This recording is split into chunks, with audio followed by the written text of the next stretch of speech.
I gripped the steering wheel tightly as my headlights cut through the falling snow.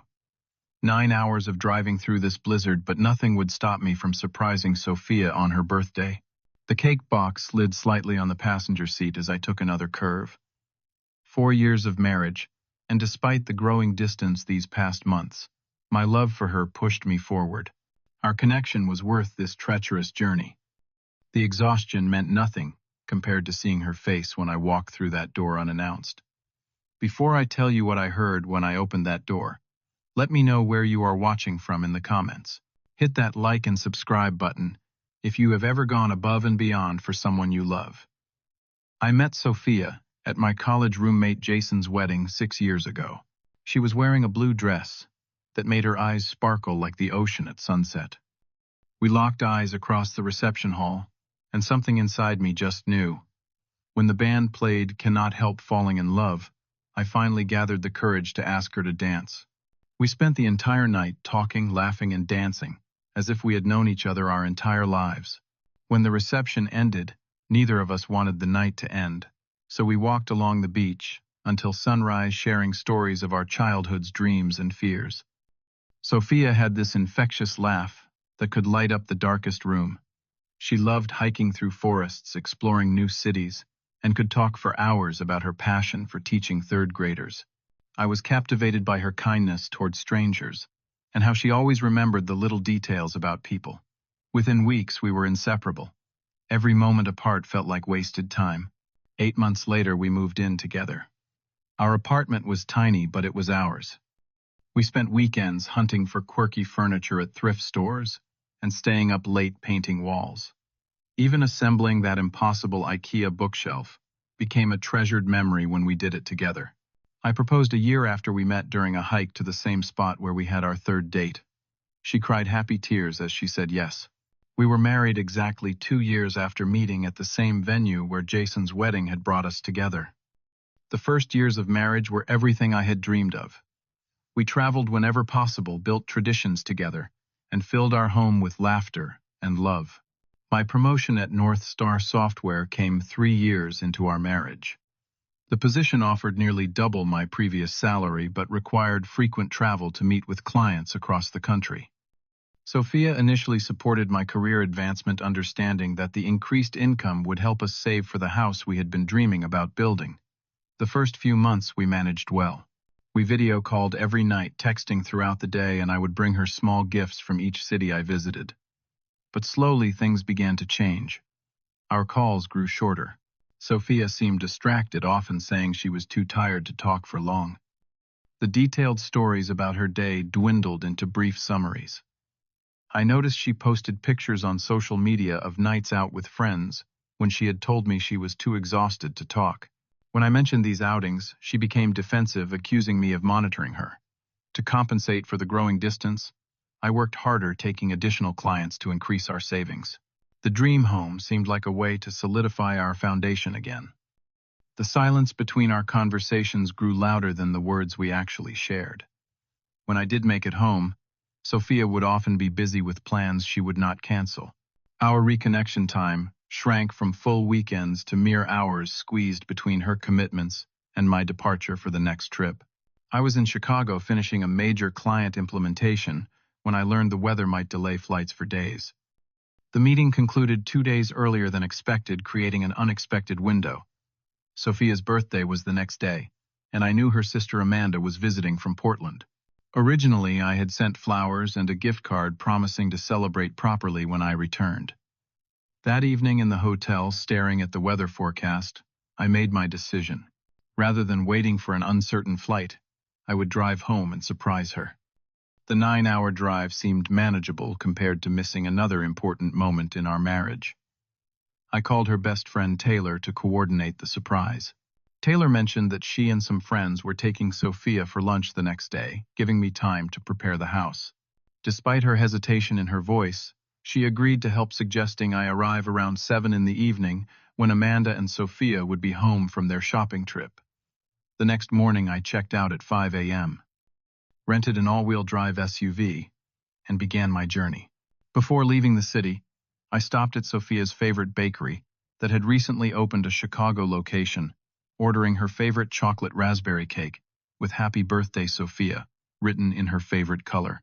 At the jeweler next door, I found a silver necklace with a small pendant shaped like the mountain we had climbed on our honeymoon.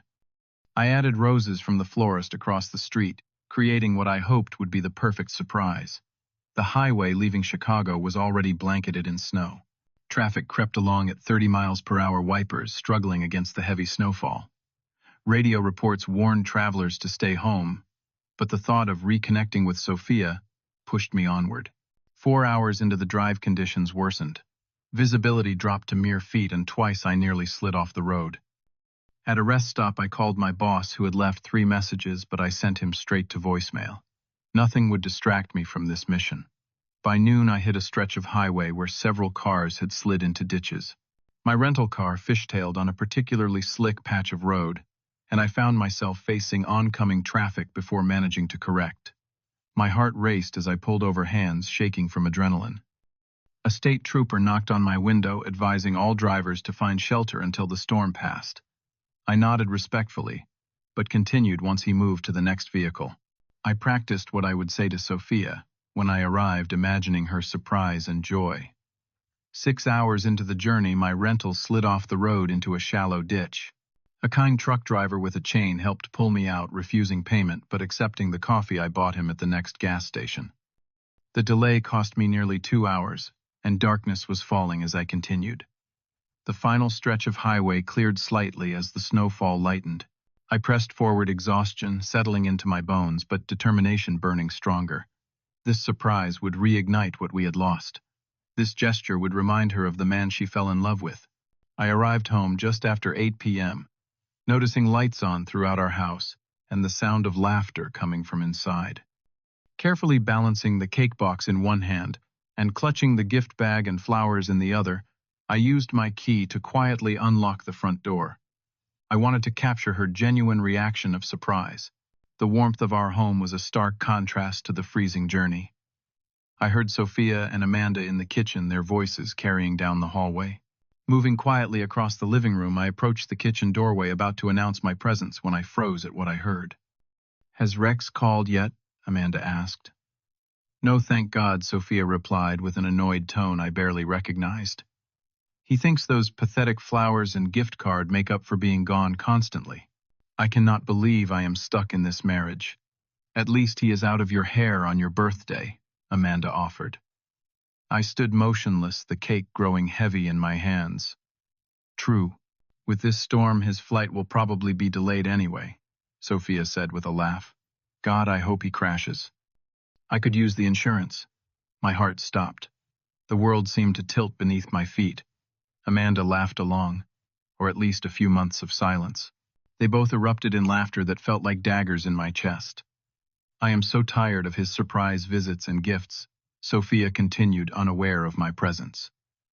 "Like that fixes anything. Sometimes I dream about how free I would feel if he just disappeared." "Have you talked to that lawyer yet?" Amanda asked casually. "Next week," Sophia replied. "I want to figure out how to get the house before I file anything. Michael says I deserve at least that much after putting up with Rex all these years." Michael. My mind raced. Her coworker who I had met at the holiday party last year. "Is Michael still coming over tomorrow?" Amanda asked. After Rex's gift card lunch, Sophia confirmed with a tone that explained everything. I stood in complete shock, unable to move or speak. The cake in my hands suddenly felt like 1,000 pounds. Quietly, I set it on the counter nearest the doorway, still out of their line of sight. I placed the flowers and gift beside it. Neither of them noticed as they continued discussing their plans. Backing away silently, I slipped out the front door, closing it without a sound. In the car, I sat motionless, snow accumulating on the windshield as I stared blankly ahead. 9 hours of dangerous driving to hear my wife wish for my death. The ultimate truth revealed in a moment never meant for my ears. I drove to the Hampton Inn near our home, checking in with robotic movements. The desk clerk asked if I was okay, probably noticing my pale face and vacant expression. I mumbled something about the long drive and took the key card. In the sterile hotel room, I sat on the edge of the bed scrolling through photos on my phone. Sophia and I in happier times. Our wedding day. The vacation to Florida last year. When had things changed? Had I been blind? Or had she been pretending all along? I reviewed text messages from the past months, seeing patterns I had missed. Excuses for missed calls. Brief responses to my "I love you" messages. Last-minute cancellations when I managed to come home early. Sleep evaded me completely. By morning, a strange calm had replaced the initial shock. The pain remained throbbing beneath the surface, but clarity emerged through the fog of betrayal. I checked my phone. No messages from Sophia. She had not even noticed the cake or gifts. I knew Taylor would be taking Sophia to lunch at noon. Amanda would likely join them. This gave me a window to return home. I was not entirely sure what I would do until I found myself parked in our driveway at 12:30 p.m., watching their cars pull away down the street. Inside, the cake sat untouched on the counter, slightly collapsed after sitting out all night. The flowers were where I had left them, not even placed in water. The gift bag remained unopened. These small rejections somehow hurt more than the cruel words. I moved through our home with purpose, collecting only what mattered most. Clothes for a week, important documents, family photographs, my grandfather's watch. I left behind the furniture, electronics, and most possessions. They seemed meaningless now. In our bedroom, I opened my drawer to find it partially emptied, as if Sophia had been slowly preparing for my absence. In her jewelry box, I noticed the anniversary earrings I had given her 3 months ago, tossed carelessly among costume jewelry, while more prominent pieces occupied the velvet display. Her phone charger lay on her nightstand. A notification illuminated the screen from someone named M. Work. The partially visible message read, "Cannot wait to see you tomorrow when he is." I did not need to read more. The pieces fit perfectly now. On the kitchen counter, I wrote a simple note. "I heard everything last night. I came home to surprise you. Drive safely in the snow." I placed my wedding ring atop the melting cake and walked away from the life we had built on what I now realized was an unstable foundation. The first week passed in a blur. I extended my stay at the Hampton Inn, throwing myself into work as messages from Sophia flooded my phone. At first, they expressed confusion. Then came anger. Finally, desperation crept in as she realized what had happened. I responded with a single email outlining exactly what I had heard that night. No accusations. No anger. Just the facts of what I had witnessed after my treacherous journey through the storm.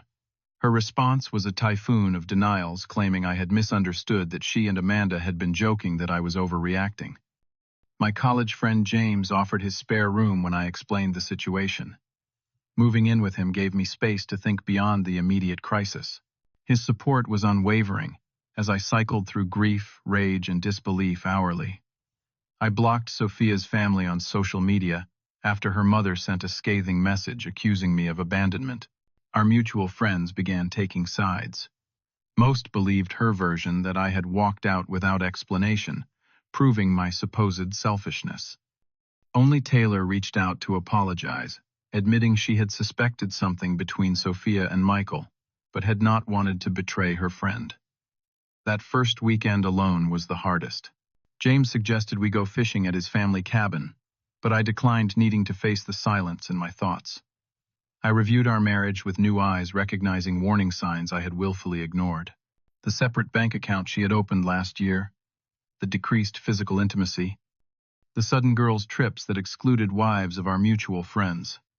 After 10 days, I moved to James's family lake house 2 hours away. The isolation provided clarity. I began running each morning, the physical exertion burning away layers of anger. I found a therapist who specialized in betrayal trauma, scheduling virtual sessions twice weekly. My boss offered compassionate leave, but work provided structure I desperately needed.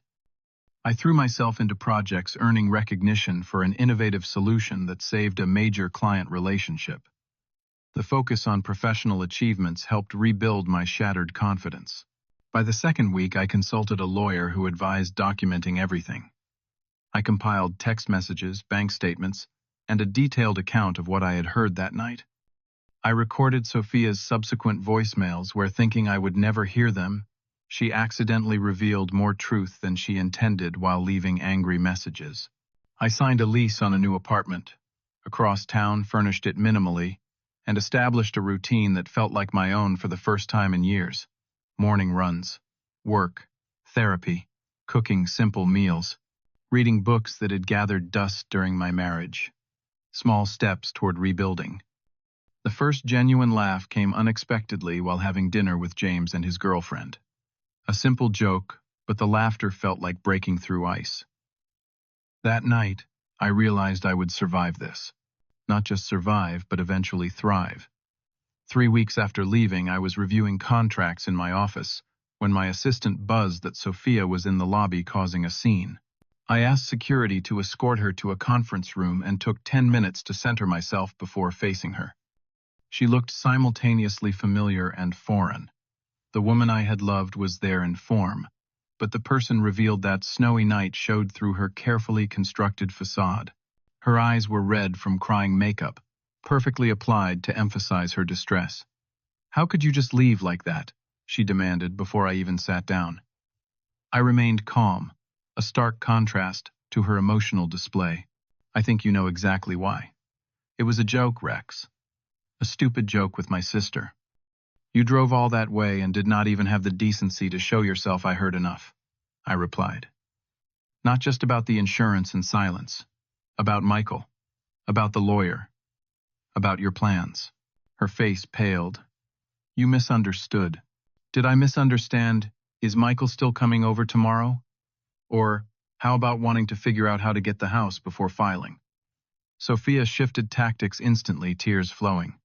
I was confused and unhappy. "You were never home." "What did you expect? Basic respect," I answered simply. "If you were unhappy, you could have told me directly instead of wishing for my death while I drove through a blizzard to surprise you." That was just dark humor. Amanda and I always talk like that. And Michael, is he just dark humor too? Her silence confirmed everything. That afternoon I received an email from Amanda. Unlike her sister, she apologized sincerely, confirming that Sophia had been seeing Michael for months. She explained that she had encouraged Sophia to be honest with me, but admitted participating in the hurtful conversation. Her conscience, she wrote, would not allow her to maintain the lie. The following weekend, Sophia demanded a meeting. I agreed to meet at a coffee shop with my lawyer present. She arrived alone, seemingly confident she could change my mind. I made a terrible mistake. She began reaching for my hand across the table. I kept my hands around my coffee cup. "We can fix this. Go to counseling. Start over." "Why would you want to start over with someone you hoped would crash in a snowstorm?" I asked calmly. I did not mean that I was just venting. My lawyer silently placed a document on the table. Separation terms. Straightforward and fair. Sophia glanced at it and pushed it away. "Is this really what you want?" she asked, tears forming again. "No," I replied honestly. "What I wanted was a wife who respected me even when I was not in the room. What I wanted was honesty. What I wanted was the woman I thought I married, but that person does not exist. People make mistakes, Rex. Relationships take work. They do. But they also require basic human decency and respect. I deserve that. Everyone does." I stood to leave, and for the first time since that snowy night, I felt completely certain about my path forward. Sophia called after me, but I continued walking, my steps lighter than they had been in months. The divorce proceedings began amicably, but quickly soured when Sophia realized I would not return. She contested the separation terms, demanded the house, and made claims about emotional abandonment. My documented evidence of her infidelity and the statements from Amanda eventually led her to accept a reasonable settlement. Unexpectedly, Sophia's father reached out to me. He had always treated me like a son and wanted to express his sorrow about the situation. "She made a terrible mistake," he said during our brief coffee meeting. "But I respect how you handled yourself, with dignity." His words helped heal a wound I had not realized was still open. Therapy continued weekly, helping me process complex emotions without letting them define me. My therapist suggested finding a creative outlet, which led me to photography. I began exploring local trails with my camera, finding beauty in details I had previously rushed past. The frozen lakes, bare tree branches, wildlife tracks in snow, all became metaphors for my journey through winter toward eventual spring. Weekend hikes became sacred rituals of healing. Sometimes James joined me, but often I went alone, rebuilding my relationship with myself. On a particularly challenging trail, I met a group of hikers who invited me to join their monthly expeditions. These new friendships formed without the shadow of my past. 6 months after that snowy drive, I realized I had gone an entire day without thinking about Sophia. That evening, I received a letter from Amanda. She was moving back to Portland permanently and wanted to clear her conscience completely before leaving. The letter detailed more about Sophia's relationship with Michael, confirming it had begun nearly a year earlier. She also mentioned that Sophia had spoken of divorce months before I discovered the truth, but had wanted to secure financial advantages first. The information hurt, but no longer devastated me. I thanked Amanda for her honesty and wished her well. Nature became my greatest healer. During a weekend camping trip watching sunrise over misty mountains, I found myself feeling genuine gratitude, not for what had happened, but for the strength I had discovered through surviving it. The person I was becoming was more authentic and grounded than the man who had driven through that snowstorm. A job opportunity arose that would require relocating to Denver. Initially, hesitant about such significant change, I realized the fresh start aligned perfectly with my journey. My boss supported the move, having seen my dedication through personal crisis. The Rocky Mountains called to my newfound love of hiking and photography. While packing for the move, I found a coffee shop that became my temporary office. The barista Lily noticed my photography on my laptop screen and mentioned her own passion for landscape photography. Our conversations remained casual but brightened my final weeks in town. Unlike the instant connection with Sophia years ago, this was a slow, careful friendship built on shared interests without expectation. 2 days before my scheduled move, Sophia appeared at my apartment door. She looked different, subdued. "I heard you were leaving town," she said when I opened the door, but did not invite her in. "Yes. New position in Denver." She nodded, fidgeting with her purse strap. "I have been seeing a therapist, working on myself." "That is good to hear." "I know it is too late for us," she continued, "but I needed to tell you how sorry I am. What I said that night, what I did with Michael, all of it was wrong. You deserved better." For the first time, her apology seemed genuine rather than manipulative. "Thank you for saying that," I replied. "I wish you well, Sophia." "Can we ever be friends?" she asked hesitantly. I considered her question carefully. "I do not think so. But I can forgive you, and that is probably better for both of us." Relief washed over her face. "I will take that." As she turned to leave, I felt the final threads of our connection dissolve, replaced not by anger but by peace. The morning I left for Denver, I found an envelope under my door. Inside was our wedding photo, with a simple note: "I am sorry I was not the person you deserved. Be happy. S." I placed it in a box with other memories, neither clinging to them nor rejecting them, just acknowledging them as part of my story. 1 year after that snowy drive, I stood on a mountain summit outside Denver watching the sunrise. My camera captured the moment light broke through clouds, illuminating the valley below. The metaphor was not lost on me. The storm had revealed what was solid in my life and what had been built on shifting ground. My new home was smaller, but entirely mine. My circle of friends was tighter but genuine. My relationship with Lily had evolved slowly from friendship to something deeper, built on mutual respect and honesty. We approached each step with care, both having weathered our own storms. The most profound lesson from my journey was learning that love cannot exist without respect. That self-worth must never be sacrificed for comfort or convenience. That sometimes the most loving decision we can make is to walk away. And that after the harshest winter, spring always returns. What storm in your life revealed what was truly important? Share your story in the comments below. If this resonated with you, please hit the like button and subscribe for more stories about finding strength through life's challenges. Thank you for walking this path with me today. And remember, sometimes what seems like an ending is actually the beginning of something authentic and true. Share this with someone who might need to hear that they deserve respect in all their relationships.